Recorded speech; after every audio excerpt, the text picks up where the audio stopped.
네, 여러분 안녕하십니까? 오늘 이제 레위기 네 번째 강의가 되겠습니다. 오늘 강의로 레위기를 마치도록 하겠습니다. 지난주에 저희가 이제 대속죄일 16장에 대해서 좀 자세히 살펴봤고요. 오늘은 17장부터 27장이 마지막 장입니다. 대략적으로 두 가지 내용들을 좀 중심으로 얘기를 해보고 싶습니다. 첫 번째는 먼저 17장부터는 아니지만 희년이라는 것이 무엇이냐, 25장에 나오는 희년과 희년 정신에 대해서 얘기를 좀 해보고요. 그 다음에 우리 삶에서 거룩을, 우리가 이 거룩하다라고 하는 대단히 추상적이고 신비로운 단어를 우리의 일상 속에서 실천하는 길이 무엇이겠느냐. 성경은 레위기는 이스라엘 백성에게 헌법과도 같은 말씀인데 어떻게 얘기하고 있느냐. 보통 그 일상 속에서 거룩을 실천하는 것으로 부모를 하나님과 같이 경외하라라고 하는 것하고 안식일을 거룩히 지키라는 것, 그리고 우상 숭배를 하지 말라라고 하는 세 가지 말씀에 비추어서 좀 자세히 거룩에 대해서 다루는 것으로 레위기의 말씀들을 좀 마치려고 합니다. 사실 지금 성경에서 계속 신구약을 관통하는 말씀 중에서 우리가 살고 있는 이 자본주의 사회의 가치에 반하는 말씀이 많이 있습니다. 그 중에 하나가 저는 희년 정신이라고 생각하는데요. 성경은 가난한 자들, 공공한 사람들의 처지를 이용해서 부를 쌓는 것들을 금하고 있죠. 그런데 이스라엘 백성의 헌법과도 같은 이 레위기에서는 여기서 더 나아가서 희년이 뭐냐면 안식년, 7번째 되는 해가 안식년인데 그것이 7번 돌아오고, 그럼 77일 49, 그 7번 돌아온 다음 해, 그러니까 50년이 되는 해를 우리가 거룩한 해, 희년이라고 부르고 있거든요. 그래서 그 희년이 왔을 때는 토지를 반환하고 노예도 해방하고, 그리고 빚이 있다면 그 빚을 다 탕감할 것을 명령하고 있는 말씀이 바로 레위기 25장의 희년에 대한 내용들입니다. 그러니까 어떻게 말하면 지금 자본주의 사회는 이 가난한 사람들 공공한 처지를 이용해서 부를 축적하고 그것들이 너무나 당연한 것처럼 여겨지는 세상, 반성경적인 세상의 길로 가고 있는데, 오늘 우리에게 다시 주님께서 말씀하시는 거죠. 희년이 뭐냐? 너희들이 나의 것, 나의 집, 나의 토지라고 말하는 것들이 과연 너의 것이냐라고 묻고 계신 것입니다. 이 모든 것들은 다 나, 야훼 하나님에게 속해 있다라고 말씀하고 계시는 것이죠. 사실 저희들이 지금 이대와 힘든 싸움을 하고 있는데, 이화여대가 어떻게 세워진 학교입니까? 네, 스크랜턴 여사라고 하는 이 선교사들의 희생과 예수님, 하나님의 은혜에 빚진 재단입니다. 그들이 이런 희난 정신 속에 다시 돌아가게 된다라고 한다면, 사실 이 우리 교회와 이화여대의 싸움은 싸움이 아니라 정말 다시 한번 하나님의 거룩한 해를 선포하고, 우리가 하나님 안에서 그 은혜를, 선교사들의 희생 정신과 더불어서 은혜를 입고 빚진 자로서의 삶, 그 실천이 무엇인지를 그들이 깊이 고민한다면 저는 이 일을 풀어나갈 수 있는 해답이 거기에 있다라고 믿습니다. 우리가 그 일을 위해서 기도해야 되고요. 그리고 이화여대가 이러한 기독 정신, 설립 정신에 입각한 사람들이 경영진에 있어서 우리들의 기도가 그들의 마음을 움직이고, 그래서 대신교회가 정말 영구히 하나님의 기도의 전당으로서 이 지역사회에 복음을 전파하는 복음의 기지로서의 역할들을 끝까지 감당할 수 있기를 간절히 바랍니다. 그런 의미에서 이 희년 정신이 너무 중요하다는 것이죠. 그래서 이런 내용들을 오늘 좀 살펴보도록 하겠습니다. 그럼 시작하도록 하겠습니다. 희년이 과연 무엇이냐? 제가 오늘 가져온 정의는 위키백과 인터넷에 보면 다 나와 있습니다. 그래서 가져왔는데, 성경에 보면 우리 오늘 읽을 말씀 레위기 25장 8절부터 12절까지를 아예 희년이라고 하는 소제목으로 담아내고 있거든요. 그래서 그 내용들을 좀 풀어놓은 내용이 위키피디아에 있습니다. 한번 제가 읽고 잠시 좀 설명을 드리겠습니다. 신년, 영어로 주빌리, 히브리어로 요벨이라고 하는 단어인데요. 이것은 성경에 나오는, 레위기에 나오기도 하고 신명기에도 나옵니다. 성경에 나오는 규정으로 안식년이 7번 지난 50년마다 돌아온 해이다. 이 해가 되면 유대인들은 유일신 야훼가 가나안 땅에서 나누어준 자기 가족의 땅으로 돌아가고 땅은 쉬게 한다. 그래서 희년은 그죠? 속죄일에 7월 10일 속죄일에 선포되었다. 유대인들은 분배받은 땅을 기업이라고 하여서 땅을 무르다 이런 뜻이죠. 예. 이것을 영구히 팔지 못하도록 하였으며 따라서 땅의 매매는 희년까지 50년, 49년, 50년 사이 한시적으로만 이루어졌고 희년 전이라도 매도자, 땅을 가지고 있는 사람이 원할 경우 언제든지 매도자 혹은 매도자의 친족이 희년까지 남은 기간에 따라 정당한 값을 치르고 땅 무르기가 땅을 자신의 것으로 기업으로 받아내는 것, 이게 무르기란 표현이죠. 무르기가 허용되었다. 이렇게 설명을 하고 있습니다. 일반 사람들이 볼 수 있도록요. 그래서 우리가 여기서 가장 중요한 희년의 정신은 무엇입니까? 하나님의 관점에서 봤을 때 이 땅, 이 세상 속에 있는 이 모든 땅은 어떤 재단에 속한 것도, 어떤 개인에 속한 것도, 어떤 기업에 속한 것도 아니고 다 하나님에게 속한 것이고, 그래서 이 땅을 아무리 유대인들이 자신의 자신의 조상들로부터 분배받았다 할지라도 그 땅을 영구히 팔지는 못한다라는 것을 분명히 얘기하고 있다는 것을 우리가 알 수가 있는 것입니다. 그럼 좀 자세히 성경 말씀을 통해서 좀 알아보죠. 레위기 25장 23절에서 25절을 쉬운 말 성경으로 좀 읽어보겠습니다. 너희는 땅을 영구히 사고 팔 수는 없다. 땅은 본디 나의 것이고 너희는 단지 내 땅에 몸붙여 사는 나그네일 뿐이기 때문이다.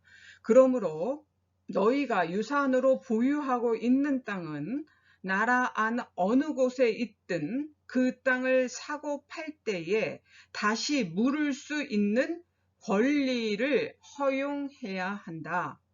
동족 중에 한 사람이 가난하게 되어 자신이 가진 땅의 일부를 팔면 가까운 친척이 그 땅을 다시 사줄 수 있다. 이런 말씀이 나오고 있죠. 여러분 훨씬 이해하시기가 쉽죠. 내가 내 땅이라고 생각하는 거 착각이란 얘기죠. 이 땅을 나라 어느 곳에 있든지 그 땅을 사고 팔 때 다시 물을 수 있는 권리를 매도자나 매도자의 친족에게 동족 중에게 허용해야 된다라고 얘기를 하고 있고, 그리고 동족 중에 한 사람이 가난하게 되면 자기가 가진 땅의 일부를 팔아서 가까운 친척이 그 땅을 다시 사서 줄 수 있다라는 말씀을 얘기하고 있거든요. 이런 희년 정신을 우리가 말씀을 몸으로 사는 것, 삶 속에 실천하는 것이 무엇인지 정말 우리에게 오늘 시사하는 바가 많은 말씀으로 생각할 수가 있겠습니다. 우리는 이 땅에 정말 임시 거류하는 사람들입니다. 제가 최근에 주민등록 초본을 한번 뛸 일이 있어서 떼어봤거든요. 몇 번을 이사했는지 보니까 제가 무려 33번을 주소지를 이 대한민국에서 옮겼더라고요. 몇 번 더 옮기고 제가 이 땅을 떠나서 하나님의 나라에 거하게 될지는 모르겠지만 우리 이 땅에 영원히 사는 것도 아니고 이 땅에 내 것은 완벽한 내 것은 없다라고 하는 이 의식, 이 희년 정신이 우리 기독교인들에게 필요하겠다. 저도 사실 제 주변에 돈을 빌려준 일이 좀 있습니다. 근데 저는 한 번도 그 돈을 받은 적이 없어요. 빌려줄 때 이미 그런 생각을 하지 않고 줬지만 어떻게 하나님이 역사하시는데 그게 이렇게 묘하게 어떤 어려운 처지에 딱한 사람들이 생기면 저도 월급쟁이인데 또 어떻게 그만큼의 돈이 생겨서 그 줄 수밖에 없는 상황들이 여러 번 있었습니다. 우리가 이 일상을 살아가면서 자꾸 내 손에 쥐려고 하는 것들, 이 의식을 내려놓고 더 내려놓고 내려가지 않으면 우리가 어떻게 해요? 이 땅에서 어떻게 다시 하나님의 나라로 옮겨갈 수 있을 것인가? 그런 질문을 좀 드리고 싶습니다. 우리가 이 대한민국에서 몇 번의 주소지를 옮길지 몰라도 이제 우리는 반드시 하나님 우리를 부르실 그날에 이 땅을 떠나서 하나님의 나라로 우리의 주소지를 옮겨야 될 너무나 약한 인간일 뿐이라는 사실을 기억하시고요. 우리가 이 땅에 살면서 내 것이 없다라는 거, 온전히 하나님께서 우리에게 잠깐 맡기시고 관리하고 돌보는 그런 의무와 책임을 주신 것뿐이라는 사실을 우리의 삶 속에, 말뿐만 아니라 우리의 삶 속에 그 말씀을 실천하는 저와 여러분이 되시기를 진심으로 소망하겠습니다. 레위기의 중심 개념이 거룩이거든요. 이 거룩을 실천하는 길, 성결법전이라고 하는 말씀 17장부터 26장의 말씀입니다. 대략 세 가지의 중심 주제 이야기가 있는데, 첫 번째 우리가 이 거룩을 실천하기 위해서는 성결법전의 중심 구절이 레위기 19장 2절에서 4절이거든요. 너희 이스라엘 자손의 온 회중에게 말하여 이르라. 너희는 거룩하라. 이는 나 여호와 너희 하나님이 거룩함이니라. 너희 각 사람은 부모를 경외하고 나의 안식일을 지키라. 나는 너희의 하나님 여호와이니라. 너희는 헛된 것들에게로 향하지 말며 너희를 위하여 신상들을 부어 만들지 말라. 나는 너희의 하나님 여호와니라. 이런 말씀이 나오거든요. 여기 세 가지를 거룩을 실천하는 길로 말씀하고 계시죠. 첫 번째는 부모를 공경하라. 이게 원어 성경에 보면 이 부모를 공경하라고 하는 이 공경의 단어와 하나님을 경외하라고 하는 경외의 단어가 같은 어원에서 왔거든요. 우리가 부모를 공경하되 하나님을 경외하듯이 그렇게 하라고 명령하고 있다라는 것이죠. 네. 그래서 돈 드리고 용돈 드리고 이런 것도 부모 공경의 한 예지만 가장 진실된 부모 공경은 내 육체, 내 무릎을 꿇고 땀을 흘려서 부모를 공경하는 것입니다. 지금 시대에 그게 참 어렵습니다. 예. 부모님께 맛있는 한 끼 식사를 지어드리는 것. 혹시 우리 부모님이 몸져 누워 계시다면 그 뒤치다거리, 씻겨드리고 머리를 감겨드리고 주물러드리고 어루만져드리는 이 진실된 공경을 우리 대신교회 성도님들은 모두 다 하시기를 진심으로 축원합니다. 네, 그것이 바로 내가 거룩해지는 길이다. 이렇게 말씀하고 계시고요. 두 번째는 바로 뭡니까? 안식일을 지켜라. 안식일을 지킬 때 우리가 거룩해질 수 있다라는 것이죠. 이 말씀 정말 특별히 요즘과 같은 이 팬데믹으로 인한 이 온라인 예배, 언택트 어떤 예배가 많아지는 시대에 더욱더 우리가 이 안식일을 거룩히 지키는 이 말씀에 대해서 곰곰이 생각해 봐야 될 것입니다. 이날은 우리가 거룩한 하나님을 만나는 날입니다. 많은 사람들이 착각하는데 내가 열심히 노력하면 거룩해질 수 있다고 생각합니다. 그런데 그렇지 않죠. 자신의 열심과 노력으로 거룩해질 수 있는 사람은 없습니다. 기독교는 그런 인간이 그렇게 거룩해질 수 있다고 믿는 종교가 아닙니다. 우리는 오직 하나님의 은혜로 인하여 거룩해지는 능력을 부여받습니다. 할렐루야. 그래서 우리는 하나님에게 빚진 자입니다. 하나님의 은혜를 아무 조건 없이 받은 사람들입니다. 네. 그래서 안식일을 통해서 이 안식일을 거룩히 지킬 때 우리가 안식일날 하나님을 찬양하고 예배하는 그 예배를 통해서 하늘의 능력과 연결되는 시간을 가지게 되고, 그래서 예배를 통해서 하늘의 에너지, 거룩한 에너지를 우리가 받게 되고, 이것이 얼마나 귀한 시간인지를 깨닫고 우리가 진심으로 예배에 집중할 때 우리 하나님의 살아계심과 임재를 경험할 수 있게 되는 것입니다. 그리고 그 안식일에 우리는 어때요? 영적인, 정신적인, 육체적인 건강을 얻게 되는 것입니다. 그래서 우리가 하나님으로부터 이 예배를 통해서 그 안식일에 그 하늘의 능력을 전달을 받을 때 우리는 그 거룩을 향한 길, 성화의 길을 걸어갈 수가 있게 되는 것이고, 결국 이 예배에 성공하는 사람만이 거룩해질 수 있다는 것, 여러분 꼭 기억하시기를 바랍니다. 근데 왜 사람들이 안식하지 못할까요? 첫 번째는 뭐예요? 하나님의 보호하심을 믿지 못하기 때문에 그렇습니다. 내가 쉬면 뭔가 큰 어려움이 올 거라고 하는 두려움이 있습니다. 그래서 하루도 쉬지 못하고 계속 일하는 사람들이 있습니다. 내가 모든 것들을 신경 써 빈틈없이 처리해야지 모든 일이 망가진다라고 생각하는 사람들이 있습니다. 그런데 이렇게 생각하는 사람은 하나만 알고 둘은 모르는 사람들이죠. 최선을 다해서 모든 일 책임있게 감당하는 것은 맞습니다만, 나의 노력 없이 아무것도 안 된다는 생각 기본적으로 맞습니다. 그런데 나의 노력보다 더 중요한 것이 있죠. 그게 뭡니까? 우리 기독교인들에게는 바로 하나님의 보호하심, 하나님의 도우심입니다. 나를 창조하신 하나님께서 나를 지키시고 보호하셔야 내가 안전한 것이지, 창조주 하나님이 떠나시면 나의 노력은 아무 소용이 없다. 이것을 모르고 내가 열심히 하면 된다라고 하는, 그래서 쉬지 못하는 사람들, 이것은 결국 하나님의 보호하심을 믿지 못하는 것이다. 사람들이 또한 안식하지 못하는 두 번째 이유는 뭐냐? 탐욕 때문이죠. 주변에 정말 열심히 살아가는 사람들이 너무 많습니다. 하루도 쉬지 않고 일하고 1분도 허비하지 않고 정말 열심히 사는 사람들이 많이 있어요. 뭐죠? 세상의 성공적인 어떤 보여지는 것들에 그런 탐욕에 이끌려가 너무 과도하게 일하는 사람들, 뭔가 이렇게 과부하가 걸린 사람들이 있습니다.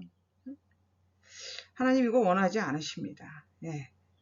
이 안식일을 온전히 하나님 앞에 예배드리고 하나님과 주파수를 맞춰서 우리가 거룩해지도록 노력하고, 그 하나님의 그 하늘의 에너지 우리가 받을 때 영적인, 정신적인, 육체적인 건강을 얻게 된다는 것.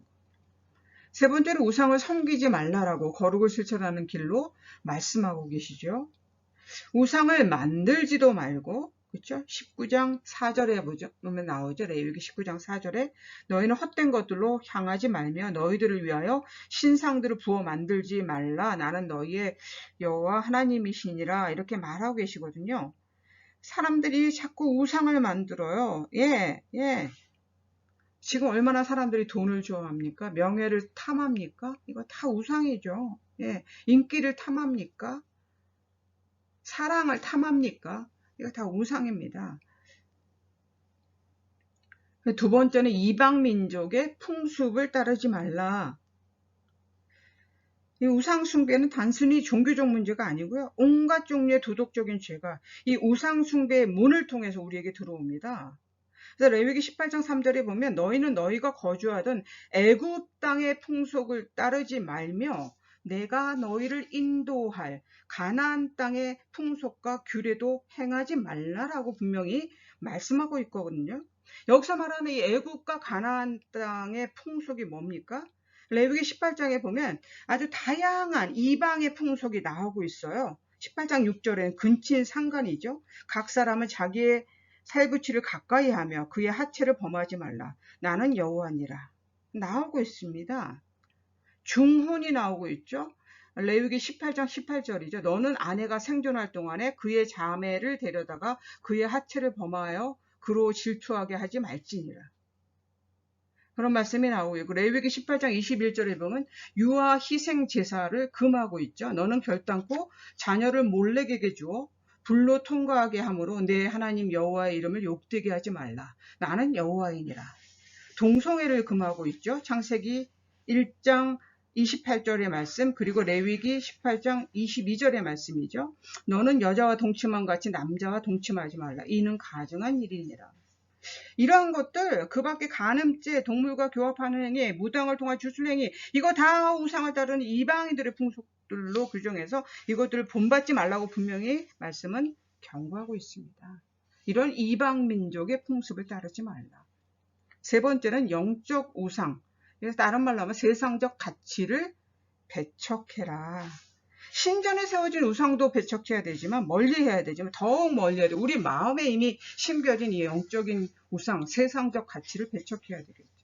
어떤 것인데 하나님과 관계없는 것에 마음을 주고 영혼을 주고 그것을 빼앗겨서 그것의 기쁨을 얻으려고 한다면 이건 다 영적 우상이라고 말씀하고 있는 겁니다. 하나님과 연결되지 않는 사업, 하나님과 연결되지 않는 공부, 하나님과 연결되지 않는 자녀 사랑, 그것이 무엇이든 하나님과 연결되지 않고 하나님께 영광 돌리려고 하는 그 목적에 부합하지 않는 것들은 다 영적인 우상이다. 이것들은 다 우리를 부정하게 만든다. 무슨 생각을 하든지 무슨 일을 하든지 이것이 하나님과 어떻게 연결될 수 있는지를 우리 기독교인들은 생각해야 된다. 아무리 생각해도 이것은 내가 하는 이 일은 혹은 내가 생각하는 이것은 하나님과 연결되지 않는다면 이것은 100% 우상 숭배가 되는 것입니다. 그러면 그것이 아무리 고상해 보이고 세상 사람들이 아무리 칭송할지라도 그것을 하면 안 된다라고 얘기하고 계십니다. 예를 들어 그렇습니다. 비즈니스를 우리가 새롭게 시작한다. 어떤 사업을 새롭게 시작할 때 이것이 하나님과 상관없이 그저 나의 편안한 삶을 위한 돈벌이 수단이 될 수 있잖아요. 그러면 거기서부터 우리 우상 숭배의 길로 들어가게 되는 겁니다. 예, 성경에는요. 사실 성경이 금하고 있는 직업이 몇 가지 있습니다. 그 중에 하나가 뭡니까? 동족의 피를 짜서 고리대금을 하는 사업, 그런 직업을 가지지 말라고, 몸을 파는 직업을 가지지 말라고 얘기하고 계시거든요. 네. 그런 것처럼 이렇게 자신의 편한 삶을 위한 돈벌이 수단, 하나님과 전혀 상관없는 일, 이거는 기독교인은 절대 하면 안 된다는 것이죠. 우리가 똑같은 일을 해도 어떻게 이것을 통해서 하나님께 영광 돌릴 수 있을까를 생각하며 계획 세울 때 그렇게 하면 하나님께서 그것이 되도록 우리에게 지혜를 주신다라는 것입니다. 그래서 하나님께서 영광 받을 수 있는 길을 열어주신다라는 것이죠. 우리가 이런 방식으로 영적인 우상 숭배에 빠지지 않고 하나님께서 기뻐하시는 구별된 삶을 살아갈 수 있게 되는 것이죠. 그래서 이 세 가지, 부모 공경, 안식일을 거룩히 지키는 것, 그리고 우상을 섬기지 말라라는 것. 그래서 하나님의 백성은 어때요? 하나님과의 관계에서나 사람과의 관계에서나 거룩해야 한다라는 말씀을 하고 계시는 것입니다.